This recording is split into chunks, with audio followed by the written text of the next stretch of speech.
Hello everyone, আসসালামু আলাইকুম। কেমন আছেন সবাই? তো অনেক দিন পরে গুচিকে নিয়ে একটু ঘুরতে বের হলাম।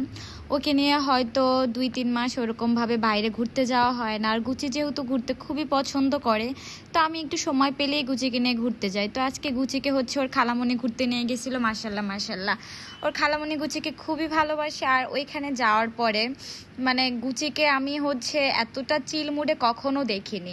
ও খুবই চিল মুডে ছিল, ঘুরতেছিল, খালামণির সাথে খেলতেছিল। দেখেন, খালামণির সাথে তার ভালো একটা বন্ডিং। খালামণির কোলে গেলে আমাকে সে একদমই চিনে না। পরে আমি এইখানটা একটু ছেড়ে দিলাম, ও এইখানটা হাঁটতেছিল। মাশাল্লাহ, যেহেতু ফ্রাইডে ছিল, আর ফ্রাইডেতে আসলে লেকের পাশটায় না মানুষজন খুবই লোকজন ভরপুর থাকে।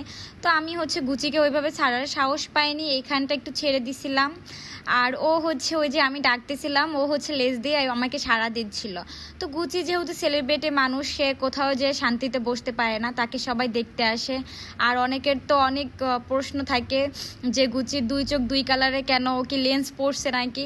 এই প্রশ্নটার আসলে সম্মুখীন বারবার আমাকে হতে হয়। অনেকে তো বলে যে কিছু খাইছে নাকি, চোখ লাল হয়ে গেছে।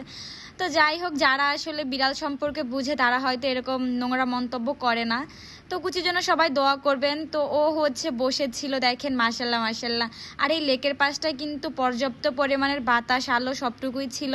এই কারণে গুচি অনেক চিল মুডে ছিল। সচরাচর দেখা যায় কি, গরমের ভিতরে বিড়াল নিয়ে বের হলে ওদের যদি গরম লাগে ওরা অনেক হাঁপায়, কিন্তু আমার গুচি অনেক চিল মুডে ছিল। আর দেখেন কিভাবে ডাকতেছে।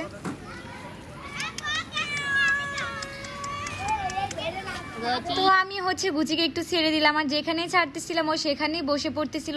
যেহেতু এখানে অনেক লোকজন হাঁটাচলা করতেছিল, এর জন্য গুচি ভয় পাচ্ছিল, বারবার পরে একটু করে হাঁটতেছিল। আমি দেখি কি ও হাঁটে আর বসে, আর মানুষ দেখলেই লুকায়া যায়। তো যখন আমি ওকে এখানে ছেড়ে দিই, তখন বাগানের ভিতর ঢুকে যাচ্ছিল। কিন্তু আজকের দিনটাও অনেক এনজয় করছে, দেখলেই বুঝতে পারতেছেন। পরে আমি ওকে একটু কোলে নিয়ে হাঁটতেছিলাম। আর আপনারা যারা গুচিকে অনেক অনেক ভালোবাসা দিয়েছেন, আপনাদের জন্য সবার জন্য দোয়া।